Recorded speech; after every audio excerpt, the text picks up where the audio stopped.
todas, todes. Não tá? Agora tá.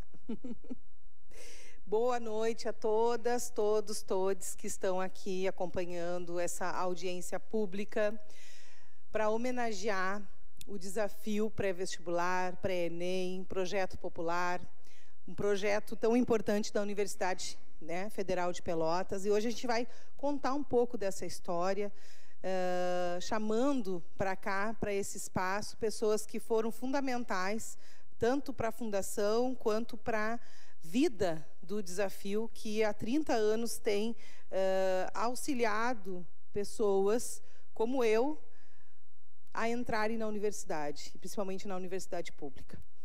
Agora vou chamar a atual coordenadora geral do desafio, a Kátia Carvalho. Kátia, sobe na tribuna também, Kátia. Tá. Vamos usar a tribuna, gente. Eu acho que fica bem melhor, né? A gente consegue se colocar melhor.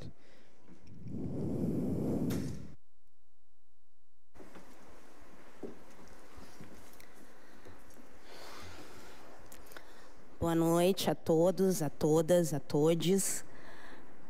Eu estava calculando, a gente estava falando sobre sonho. Eu estou na cidade de Pelotas há 23 anos. Eu vim para cá no ano de 2000 com esse sonho de cursar a universidade pública. Então, eu sou filha da Universidade Federal de Pelotas. E eu, na época, escrevi um texto sobre a minha percepção sobre a cidade. E diz muito ainda do que eu sou hoje, do quanto eu me torno educadora popular, da percepção e do olhar que eu tenho sobre a cidade de Pelotas. Então, eu vou começar com esse texto, que é a minha memória de como eu começo a habitar a cidade de Pelotas. Vamos lá. Chego à cidade. Prédios vestidos de umidade e a pele que me envolve no calor de vários encontros. Colegas da universidade, crianças, filhos e filhas de papeleiros, homens dos bares à volta do mercado público, capoeiristas, artesãos, senhores do café aquário, negros e negras das escolas de samba, artistas de rua. Pessoas com pressa, sem tempo para comer direito, pessoas com fome enquanto esse tempo passa. Pelotas, cidades de muitas cores, de muitos amores e também de muitas dores. A dor marcada no corpo, na carne, na pele, memória. A carne em forma de charque, mão negra, trabalho escravo, cultura, história, embate. Agora amargos ou doces, recheados de um tempo. O tempo que dança, percorre palcos inexplorados. O Teatro 7 de Abril está lotado. Palacetes à volta, patrimônio colonial, enquanto o patrimônio corpo faz uma denúncia cultural. Dança, grita, luta, rompe silêncios. Entre sonhos e luzes brandas, é mais do que mero espectador de si mesmo, como dizia Fernando Pessoa. É criador. A dor que se recria, repulsa, pulsa a dançar por outro chão, a voar por outro céu, a pousar não sei onde, mas bem longe do sofrimento que lhe fez voar. Então, existem várias formas de visualizar uma cidade, de senti-la. O que mais me marcou na cidade de Pelotas foram as suas culturas, as suas tribos. Eu cheguei na cidade de Pelotas num momento de embate dentro da universidade pública. Eu era militante do movimento estudantil, fiz parte do DCE e eu vivenciei, na época, o Jurandir também era desse mesmo período. Nós vivenciamos aquele período de greve estudantil, né? Tinham estudantes fazendo greve de fome, parando o ônibus, e foi nesse momento de conflito e de embate que eu chego à cidade de Pelotas, né? E eu fiquei pensando, o que falar do desafio? O desafio, ele é território potente, sim, de sonho. E não é um sonho de idealismo, é um sonho de enfrentamento da realidade, é um sonho de embate, de luta e também de muita alegria, porque esse sonho, ele é feito de gente, né?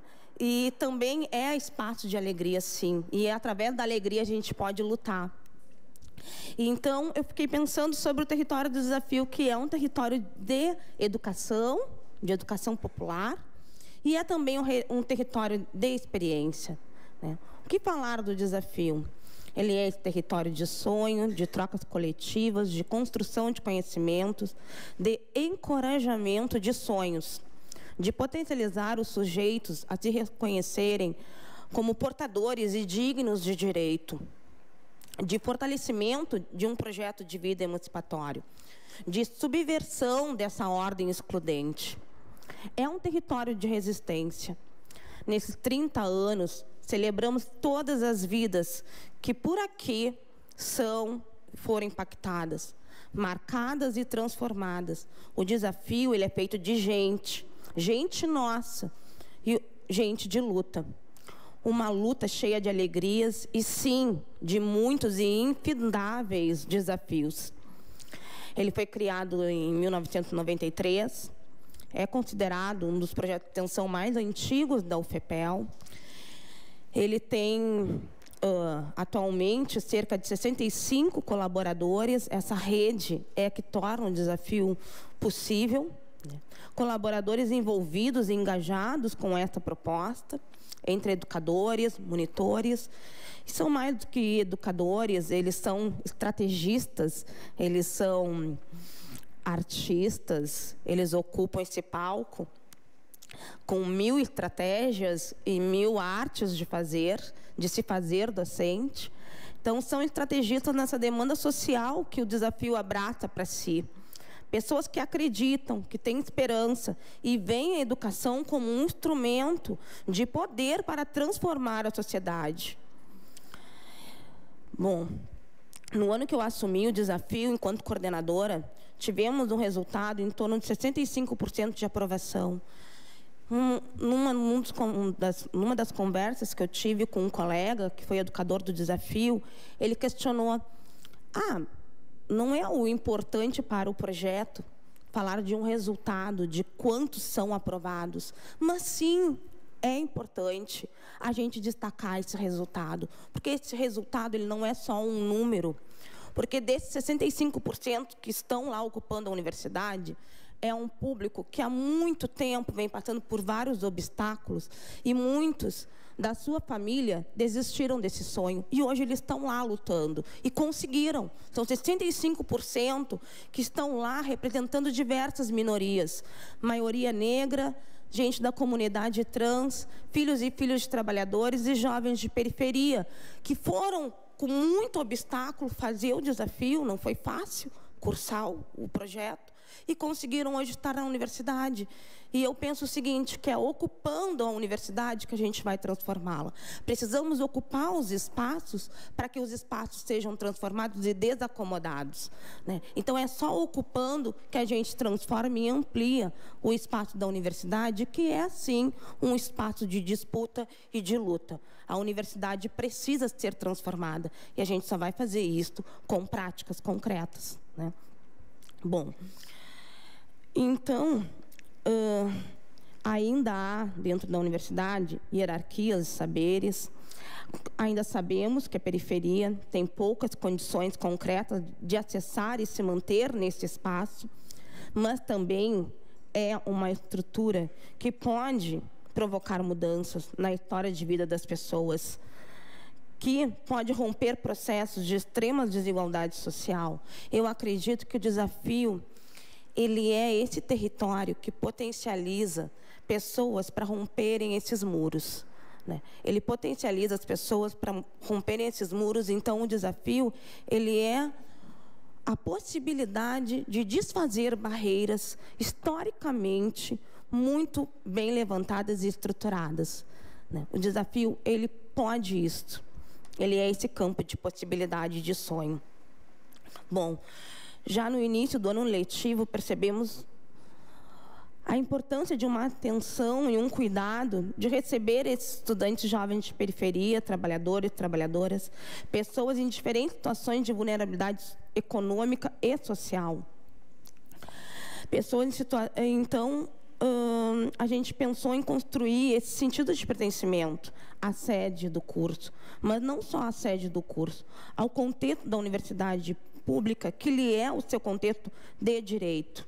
E assim, Estamos construindo pontes e novos caminhos, com práticas concretas no campo da educação popular. O desafio ele não é um cursinho pré-universitário qualquer, ele não é neutro, ele tem uma proposta de educação popular. Uma proposta efetiva de formação de qualidade. E quando falamos de qualidade, é para além dos conteúdos do PAV ou do Enem, mas de conteúdos que façam sentido, que estabeleçam conexão entre quem conhece aquilo que será conhecido. A educação como espaço de empoderamento, para que cada um se potencialize e se coloque no mundo em poder de ação. A luta do desafio, então, é romper essas barreiras, é pensar e ter a prática da educação como um lugar de esperança, de alegria, de possibilidade de transformação social e de utopia. Segundo Paulo Freire, a utopia não tem nada a ver com idealismo, mas sim com um compromisso histórico, que é movido de esperança. A utopia é aquilo que nos move, a utopia é aquilo que fez cada um hoje se mover para estar aqui nesse espaço, que é um espaço de comemoração, de alegria, mas é um espaço de luta. Então, eu não estou falando de uma utopia, de que eu sou a sonhadora, que eu enxergo tudo numa maneira ideal. O desafio está longe de ter as condições ideal. Mas é essa utopia que me faz levantar da cama e ir para lá lutar por condições melhores. Então, eu vou fechar minha fala com a utopia do Eduardo Galeano, que fala que a utopia está lá no horizonte. Eu me aproximo 2 passos, ela se afasta 2 passos, eu caminho 10 passos e o horizonte corre 10 passos. Por mais que eu caminhe, jamais alcançarei. Para que serve a utopia? Serve para isso, para que eu não deixe de caminhar. Então, é esse o espírito de caminhada e de luta que o desafio nos permite hoje, nos faz respirar isso hoje, gerando novos fôlegos, novas caminhadas e novas danças, né? Novas maneiras de dançar.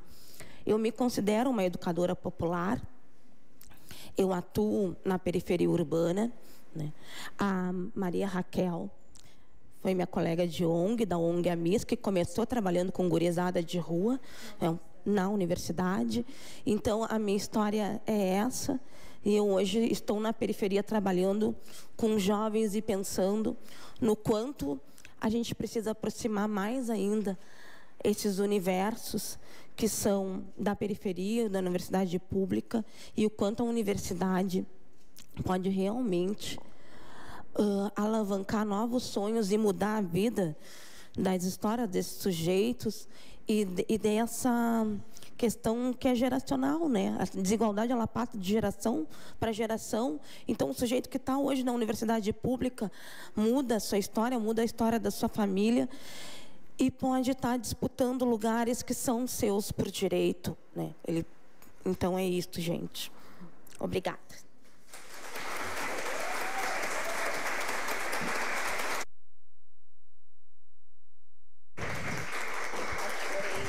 Que lindo, Kátia. Que bonito. Tua visão, né? Tua experiência. E a tua coordenação hoje no desafio é tão importante. Parabéns. Agora eu vou chamar a ex-coordenadora geral e responsável pela transição para o projeto estratégico da PRE, que é a professora Nordes Leal. Faço o registro da presença do vereador Cauê Firossolto também.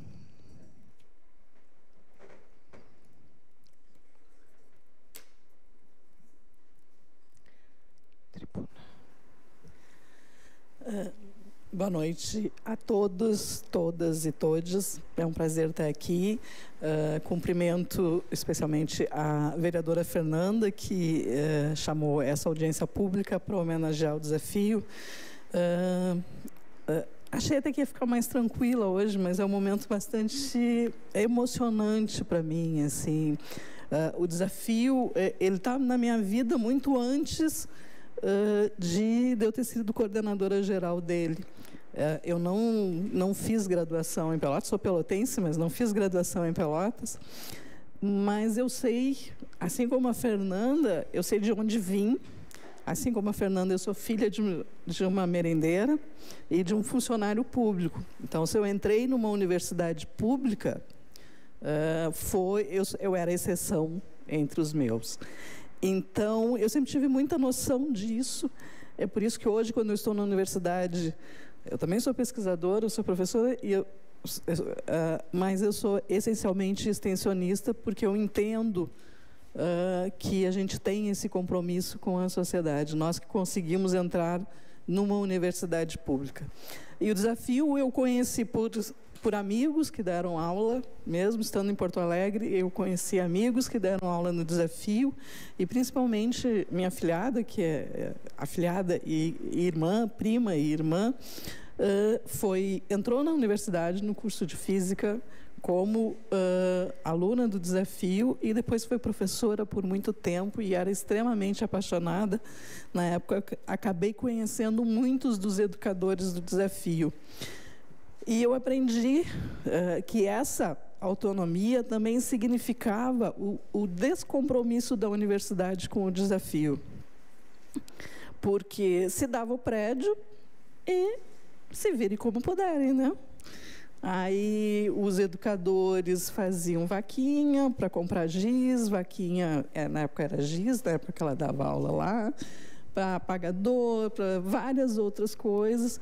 Inclusive, essa minha prima foram as primeiras que receberam uma bolsa, e era dividida essa bolsa entre duas professoras do desafio para fazer a limpeza das aulas, das salas ali do liceu, ali atrás do liceu.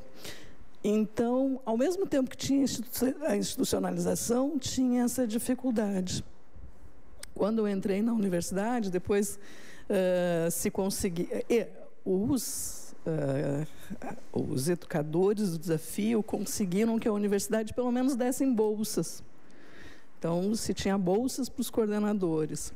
Mas é isso, dá bolsa, deixa lá a gurizada quieta para não incomodar e não invadir o gabinete do reitor, nem do pró-reitor de Extensão e Cultura, porque isso era bem comum para se conseguir as coisas, ameaçava invadir o gabinete.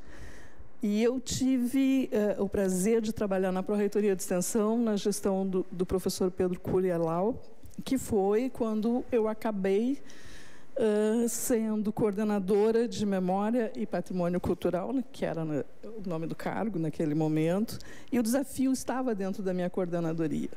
Mesmo antes da gente entrar na gestão, uma das primeiras reuniões que se teve foi com os coordenadores da época, os coordenadores discentes da universidade, do desafio, para ouvir as demandas em relação ao desafio. Então, a gestão já entendia ali que era um projeto extremamente importante e que a extensão era importante e que se precisava trabalhar em relação a isso. Estou vendo o Jorge ali na plateia, que foi um desses, tinha o Jorge, o Diego, que se reuniram, estava eu, a Lúcia Pérez e o Otávio Pérez também, mas que não são parentes, que depois pró-reitor de planejamento, que ia ser o pró-reitor de planejamento, eu representando a PREC e a professora Lúcia representando o futuro gabinete do reitor.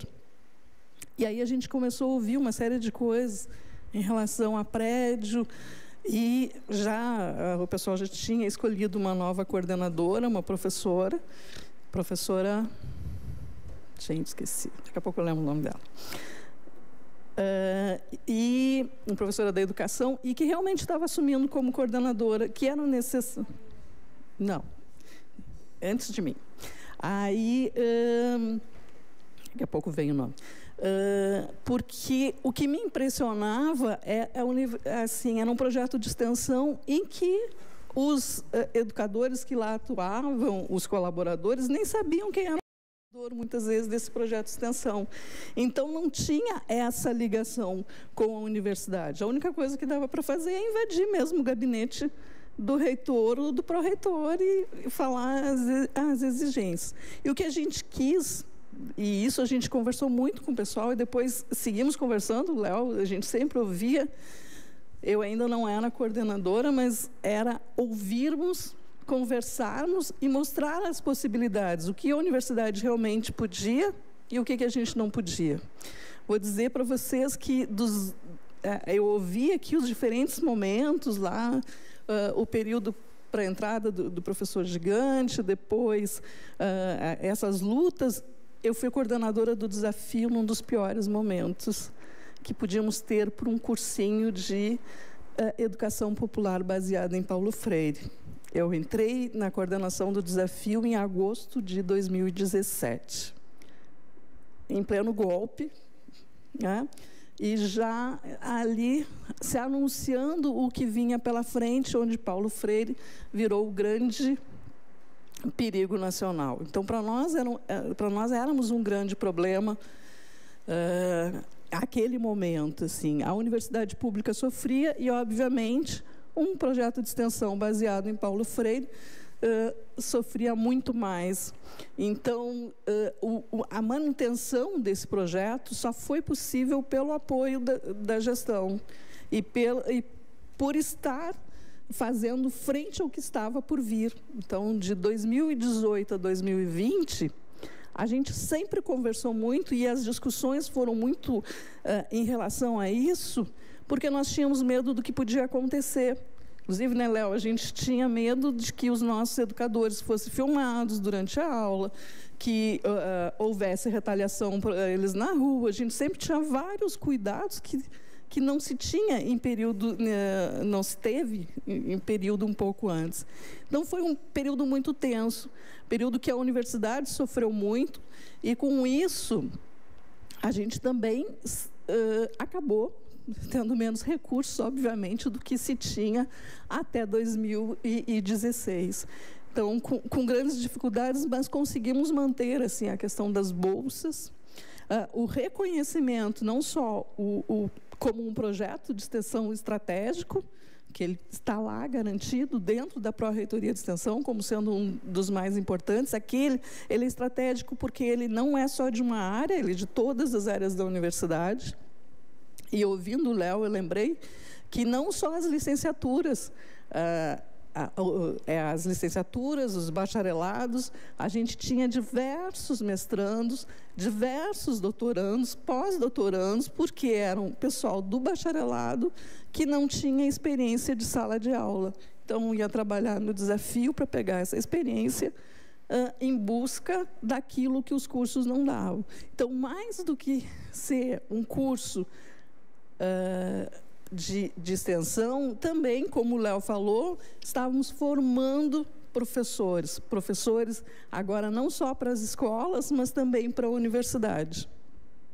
E isso nos orgulha muito, e assim, estava lembrando agora, eu sou formada em História, então uma das coisas que mais me preocupou, e por sorte o Léo continua fazendo isso lá, é buscar o registro da história do desafio e das pessoas. Uma das histórias mais emocionantes foi do nosso colega, professor Cícero Natigal, lá da matemática, que fez o desafio e depois criou o projeto Gama, repetindo. É um projeto de ensino, é para os alunos da universidade, mas repetindo o formato do desafio.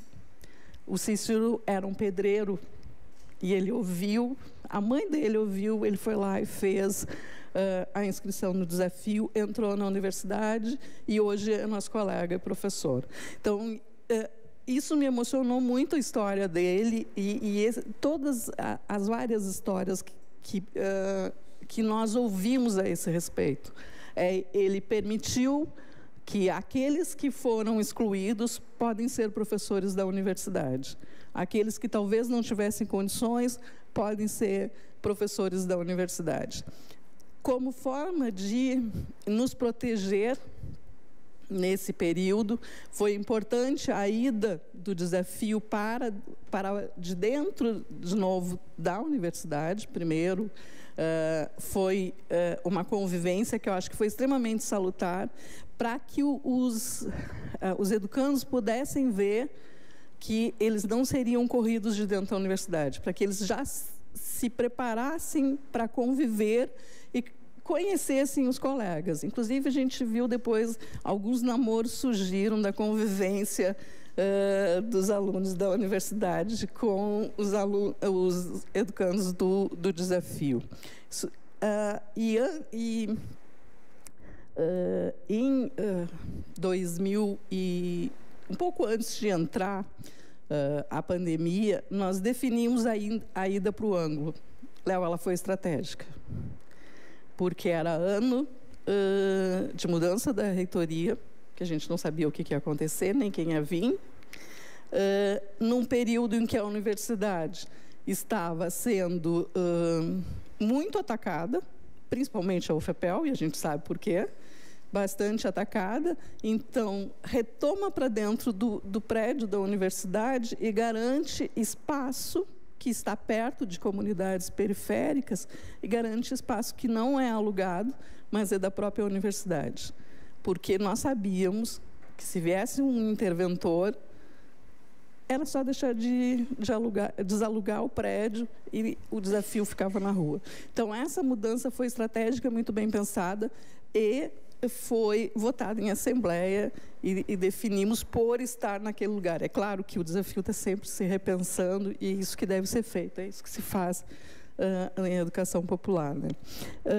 Então, esse período, eu peguei um período muito difícil, período político dos piores que a gente poderia ter, e pegamos ainda um período de pandemia. Em março de 2020, nós estávamos com as inscrições abertas para a entrada dos alunos no extensivo. E aí parou tudo, e aí a gente não sabia o que fazer. A universidade não sabia muito ainda o que fazer, todo mundo teve que pensar, e nós mais ainda, porque os nossos alunos não têm acesso à internet. A gente faz a inscrição, não se deve continuar fazendo, mas a gente fazia inscrição no Enem, porque não sabem usar a internet para fazer inscrição no Enem, não é uma coisa fácil. Então, como manter? Nós discutimos muito, foram um longo período de discussão do que fazer. E uma coisa que nos entristeceu muito durante esse período de ensino à distância, nós não demos aula para, nem atividades para aqueles que precisavam do desafio. A gente sabe que não era, porque os nossos alunos não tinham acesso à internet em casa e a gente só podia dar aula online. Foi um período de muito... o mais estressante que teve em todo o período foi esse, foi de longas discussões, intermináveis, porque, inclusive, nós estávamos todos mal, os alunos da universidade estavam mal, os alunos não, os educadores não queriam abrir a câmera. Isso foi uma discussão muito longa sobre isso. E como é que um aluno aprende sem ver o seu educador lá? Como é que ele dialoga numa educação dialógica? Como é que ele dialoga? Então, foram muitas discussões entre todos, o pessoal online, até a gente conseguir fazer e acertar onde que poderia ser. É no Facebook, é na webconf, foi muito difícil. Foi um período muito difícil.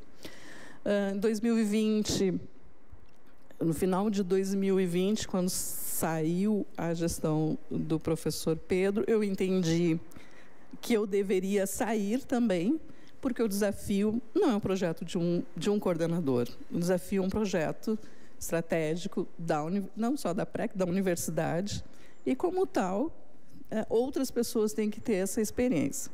O Heraldo está lá rindo para mim. Fiquei ainda um ano como coordenadora adjunta, ajudando a professora Cris Ramil, que me substituiu. A única coisa que eu posso dizer é que eu espero que muitas pessoas tenham essa experiência de coordenar um projeto como desafio. Eu aprendi muito. A democracia dura, é muito dura, né, Léo? A gente pode chegar com os conceitos prontos, mas lá não adianta, não tem poder. É o poder da Assembleia, não tem poder de professora lá. E isso eu aprendi muito. Isso eu estou levando para a minha vida, a experiência do desafio, muito mais do que qualquer outra coisa. A experiência de diálogo e de construir juntos. Então, espero que mais 30 anos de desafio e que nenhum coordenador mais tenha que passar o medo que a gente passou nesses 4 anos que eu tive de coordenadora. Mas todos os alunos do desafio iam para os movimentos lá, com a faixa defendendo a universidade pública, porque eles queriam entrar na universidade também. Agradeço a todos, agradeço ao Léo e à Fernanda o convite para estar aqui.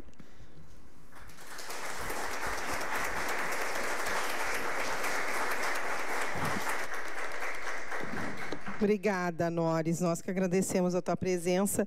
Pessoal, eu vou pedir... Agora acho que está o Heraldo, pró-reitor de Extensão e Cultura, Heraldo Pinheiro, e depois a vice-reitora. Eu vou pedir para mais ou menos vocês darem... Eu não estou controlando o tempo, né? Vocês viram que eu não estou controlando o tempo. Então, eu pedi para o pessoal tentar, né, dentro desses minutos, porque a gente tem tempo aqui de audiência, né? Daqui a pouco já está chegando às 2 horas, que é o tempo que nós podemos ter. Então, eu pedi para o pessoal né, controlar o tempo. Eu não vou ficar falando, né? E enfim, tá?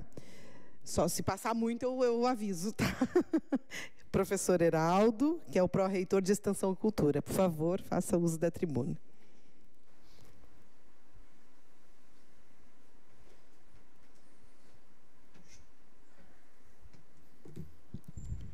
Boa noite, pessoal. Muito obrigado, vereadora Fernanda, professor Jurandir. Em nome dessas pessoas, cumprimento todo mundo que está presente. Ouvi aqui várias histórias emocionantes, né? Algo que realmente toca a gente, né?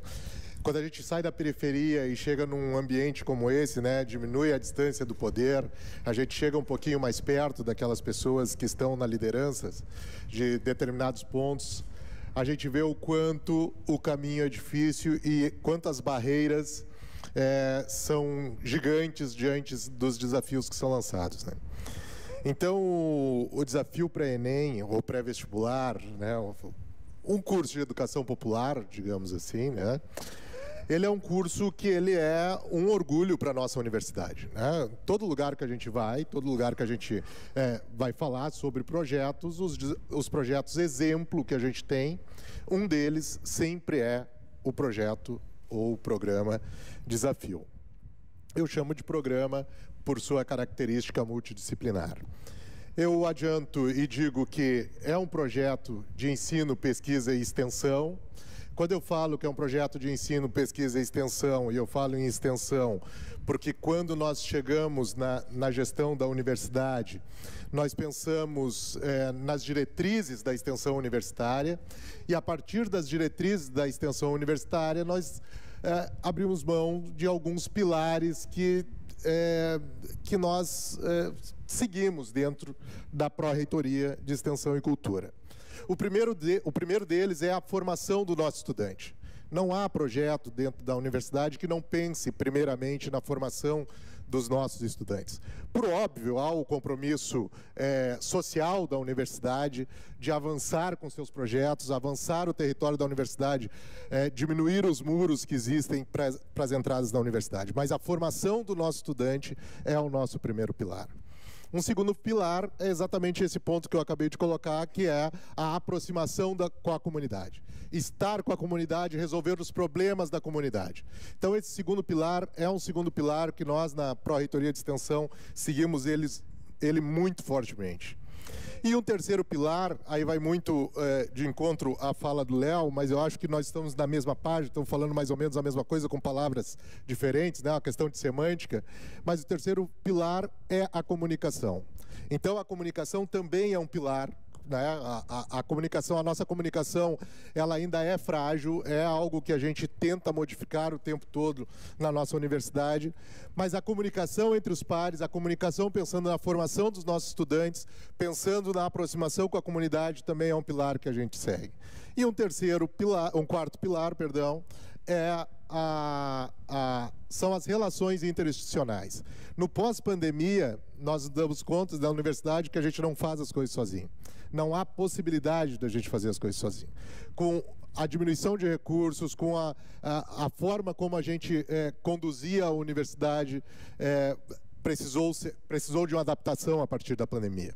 Então, estar trabalhando em conjunto com a Câmara de Vereadores, em conjunto com o Executivo, enfim, com os mais diversos, as mais diversas dimensões de diferentes órgãos, para nós é um pilar e é algo que a gente busca, e a gente quer romper também com essa barreira que existe entre a universidade e as outras instituições. A universidade é parceira das outras instituições e a gente quer fazer isso em conjunto, pensando sim na formação dos nossos estudantes e naquilo que a gente acredita dentro da universidade.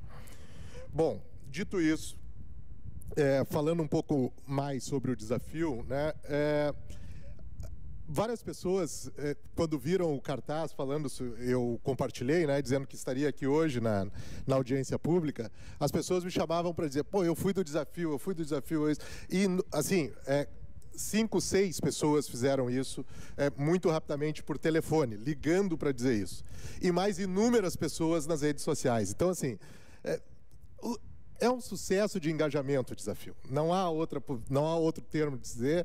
O desafio é um sucesso e muito por aquilo que os nossos estudantes e que as pessoas que fundaram o desafio lá atrás, como foi dito aqui, deixaram como a quantidade de cursos como desafio pelo Brasil. E o desafio é um modelo para o Ministério da Justiça de como fazer isso. Tivemos reuniões com o pessoal do Ministério da Justiça, no qual apresentamos um projeto, quando falavam em recursos, para a gente estar buscando para sustentar o desafio. Então, a gente está com essa conversa bem importante com o Ministério da Justiça, atrás de recursos, para que o desafio se mantenha e que otimize, né, o acesso das pessoas ao desafio. Hoje nós temos em torno de 50 estudantes, né, no desafio no turno da tarde, presencialmente, né, e diminuindo de 200, que eram isso antes, mas o fenômeno pós-pandemia e tudo aquilo que foi dito sobre a universidade durante os últimos anos fizeram com que as pessoas também se afastem da universidade. Então, a gente tem que fazer esse retrabalho, nós temos que ir atrás dessas pessoas. E quando eu digo ir atrás, nós temos que ter a intenção de trazer essas pessoas para dentro da universidade. E isso me remete a um outro problema e outros problemas que nós temos dentro da universidade também.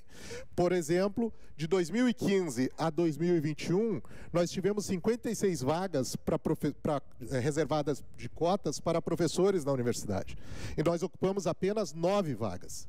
Vejam que isso é um problema seríssimo. Bom, através da vice-reitoria, no COSEP, foi realizada uma discussão, através de um comitê, e mudamos a resolução que organiza os editais e os critérios para a seleção de professores. A partir disso, em 2022, a partir de 2022, nós ocupamos todas as vagas para professores na nossa universidade, reservadas para cotas, né? Todas as vagas por cotistas, por pessoas sujeitos de direito. Parece que eu estou fugindo do tema, né? Falando de professores, cotistas, não. Isso tem muito a ver com a representatividade e o que significa para essas pessoas que vêm da periferia quando entram na universidade. Ter pessoas que conseguem comunicar de forma adequada com essas pessoas que vêm do curso desafio é extremamente importante dentro da universidade. E a gente estava com uma barreira bem importante, e isso a gente conseguiu resolver através da intenção de modificar. Esse ponto que eu gostaria de destacar. E o último ponto que eu gostaria de destacar também é a questão da oportunidade, né?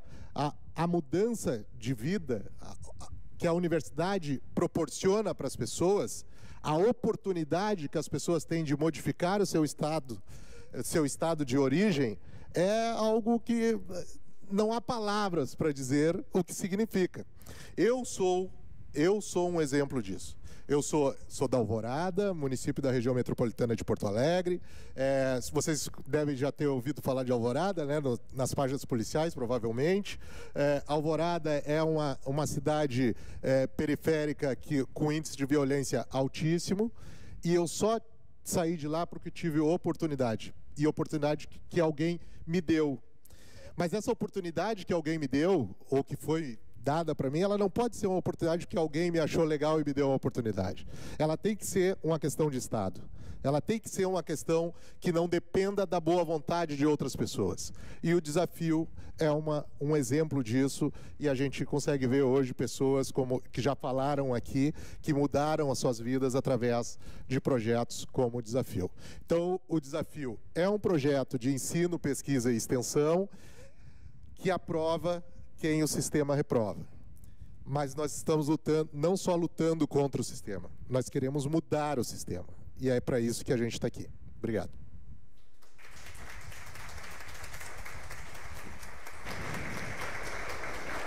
Perfeito, Heraldo. Obrigada pela fala.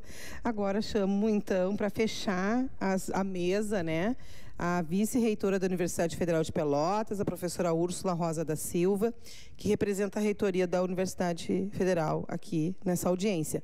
Antes da professora Úrsula falar, pessoal, quem quiser falar, se inscreve ali com o Cássio. A gente já tem 2 pessoas inscritas.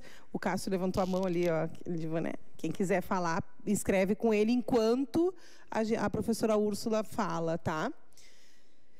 Professora, pode Obrigada. falar. Boa noite. Eu vou ser breve, tá? Eu queria saudar todas as pessoas, mas especialmente a Fernanda, e já agradecer, porque esse momento aqui, essa proposição de homenagem ao curso Desafio, né, foi trazida por ela, essa Casa do Povo. Então, eu gostaria de agradecer, né, que foi nossa aluna também, né, mas agradecer porque esse momento especial, então, de celebração, e que traz aqui, congrega pessoas que têm um carinho, um afeto, uma relação, né, pelo que percebemos aqui, muitos de nós aqui participaram de alguma forma, né, ou aqueles que foram pais e mães dessa proposta, ou foram estudantes e depois se tornaram professores, inclusive, desse espaço de educação popular.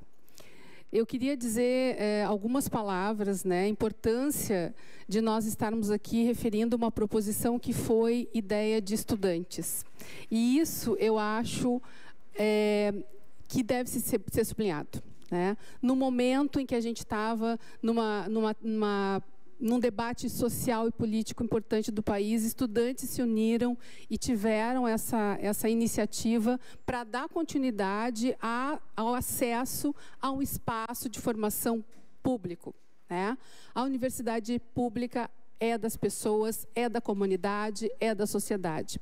E essa luta por esse espaço de qualidade de formação, ela é constante, né? Haja vista o que a gente passou pelo último governo, que foi um momento, né, de depreciação da formação desse espaço, não de escolas apenas, mas especialmente das universidades. As universidades públicas sofreram muito com o descaso do governo anterior, e mais do que um descaso, foi um ataque aos profissionais da educação, uma depreciação a nós, professores, aos técnicos, a todos que trabalham nas instituições públicas de formação. E isso é importante a gente dizer, porque em decorrência disso, dessa visão e desse projeto de destruição da educação, é que nós estamos hoje com dificuldades de retomar esse crescimento, porque os cortes foram drásticos. E aí, falando nisso, nós passamos por uma situação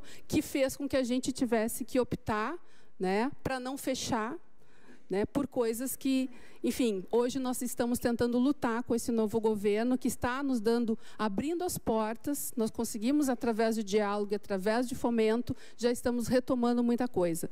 Mas essa luta pela universidade pública, ela ainda continua e precisa ser uma luta de todos. E aí eu coloco aqui esse espaço do desafio como um exemplo, né? Um exemplo, vão entrar na universidade e, através do conhecimento, mudar a sua vida completamente, e daqueles que estão ali na universidade têm a oportunidade de estar em contato, de ter uma experiência de formação popular que também vai levar para a sua vida. E aí eu digo que é um exemplo porque nós precisamos desse exemplo para tantas outras áreas que talvez a gente pudesse, através dessa visão de educação, dessa visão de inclusão, também trazer para outras áreas esse voluntariado, né, especialmente talvez na questão da saúde, talvez até pensando na questão da sustentabilidade, na mudança das práticas que a gente tem que ter com o nosso planeta, e pensando que a nossa agenda das ODS, a Agenda 2030, ela tem como iniciativa base de fundação a erradicação da fome, né? Ou seja, nasceu toda a questão da sustentabilidade em função da diminuição da desigualdade social, da diminuição da injustiça e que as pessoas pudessem ter o mínimo para viver. Eu acho que essa também é uma das questões que a universidade pública tem que trazer e que esse espaço do desafio traz como discussão. Como trabalhar democraticamente e como lutar socialmente. E aí eu acho que esse ensinamento que vem de Paulo Freire, né, que não basta a gente ter o conhecimento, é preciso a gente ter a praxis, a prática social, formar as pessoas para transformar os seus espaços. Então, nesse sentido, eu queria dar os parabéns para esse curso, que foi criado por uma iniciativa de estudantes e que tem sido perpetuado, e que esse ideal siga, e que esse ideal se mantenha, né, das pessoas que vão colaborar. Nós passamos por um momento muito similar, né, com o antigo governo, que me lembrou muito aquele momento, que me lembrou a necessidade que a gente tem que ter dessa força estudantil para que se mantenha esse fogo da luta pelo espaço de formação da sociedade na universidade. Um espaço público, um espaço que seja garantido para acesso a todos. Então, eu queria dar os parabéns e que seja vida longa para esse curso e que esse desafio, que tem um nome muito lindo, porque realmente ele é o desafio para que a gente tenha sempre em mente e na frente essa utopia, como falou a Kátia, né, de caminhar para que os nossos desafios sejam vencidos a cada dia. Então, parabéns a todos e, com certeza, a UFPEL está junto e nós já estamos conversando, como disse o Heraldo, sobre a questão, né, dessa adequação de espaços, porque uma das nossas lutas hoje é justamente, com todas as crises que a gente teve, com a evasão que a gente teve de estudantes, nós temos cursos que estão com ingresso, né, com muitas vagas remanescentes, então isso é uma dificuldade que a gente está tendo, não só no desafio, mas na graduação de modo geral e até na pós-graduação. Então, o nosso desafio agora é encontrar esse espaço de interesse dos jovens para que venham para a universidade, para que vejam esse espaço como um espaço de transformação da sua vida. Então, nós, nisso, estamos todos juntos, né? Toda a sociedade precisa estar. Então, parabéns e vida longa ao desafio. Obrigada.